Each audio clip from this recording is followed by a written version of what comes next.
Ajigala mawelisia hamba. Ajigala mawelisia hamba.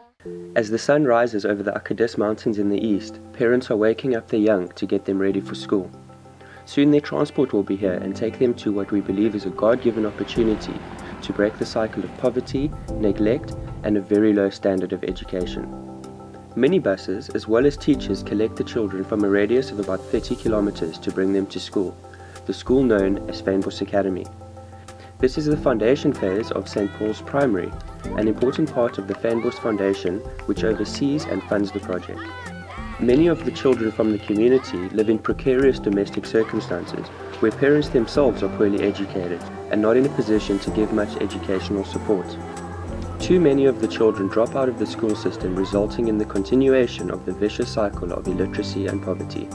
The Fynbos Community Foundation was funded to address the socio-economic and spiritual needs of the community of Papis Vlei and surrounding areas, empowering and developing people to become self-reliant, reaching their potential within their families, their workplace, and the broader community. The mission, therefore, is to initiate effective interventions aimed at meeting these needs and building strength in partnerships with the communities, with particular emphasis on individuals, family groups, education, health, and skills training. On arrival, our boys and girls receive a breakfast in the form of porridge or sandwiches and some tea.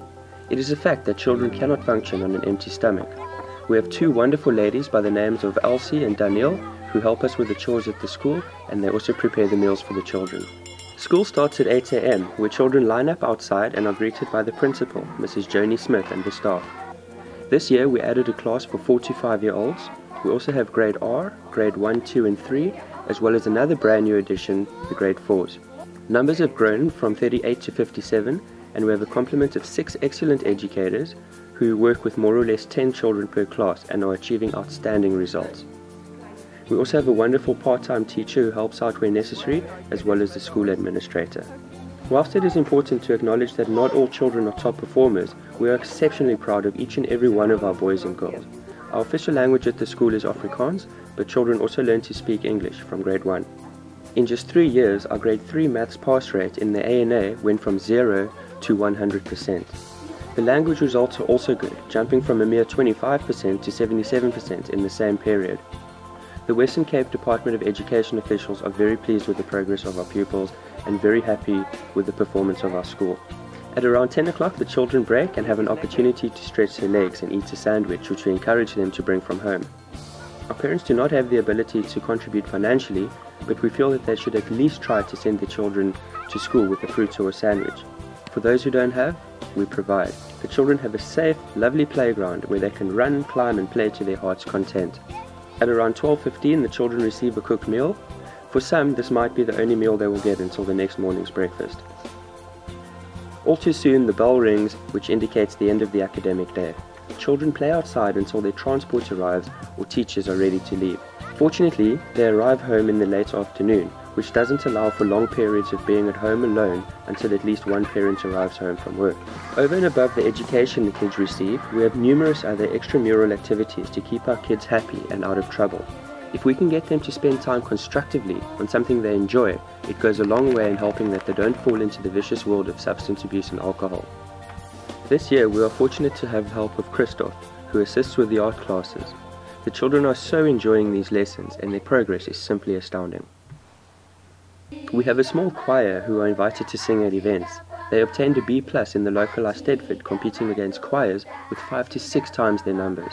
Our principal, Mrs. Joni Smith, has achieved wonders with the children, and they just absolutely love singing. On a Friday morning, we do a praise and worship dance for the first 30 minutes. Mrs. Swanepoel leads it, and our faith in God is the cornerstone in our achievements here. The children enjoy the song, dance and movement tremendously, as it is a part of their culture. Our boys and girls were invited to participate in the district inter-schools athletics competition. Until then, they had no idea what athletics or an athletics track was. They did surprisingly well, and their enthusiasm was contagious. The children have also been invited to other schools to play netball and rugby, and even though they didn't know the rules of the game, or even the outlay of the field, the children have a wonderful time playing sports. Since then, the farm owner has levelled a piece of land next to the school, which will soon be used as a cricket and athletics track. and the girls get to practice their netball skills inside the barn on a makeshift court. When parents find themselves in difficult situations, it is often the children who suffer. Last year, the Fynbos Community Foundation started a small hostel for children in crisis. We currently have 6 children living in the house with the house mother. The children at the hostel look after the horses and the chickens and the dogs and the wild birds on the farm. At the moment, Fynbos Academy needs at least 45,000 Rand per month to keep going. Our parents cannot contribute towards their kids' education, and we are not subsidized by the Western Cape Education Department. The school does receive a subsidy, which is for the grade R teacher, and only one other educator is paid by the Western Cape Education Department. Although the dedicated staff do not ask for exorbitant salaries, they still need to be paid. Companies are reluctant to contribute towards salaries, but don't mind helping with tangible things such as tables and chairs, and anything else that can go into helping the school. There is a wish list which we eagerly share.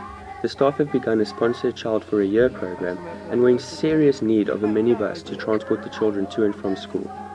And as we all know, maintenance, electricity, fuel, food, these things don't come cheap, and all we can do is ask for your help.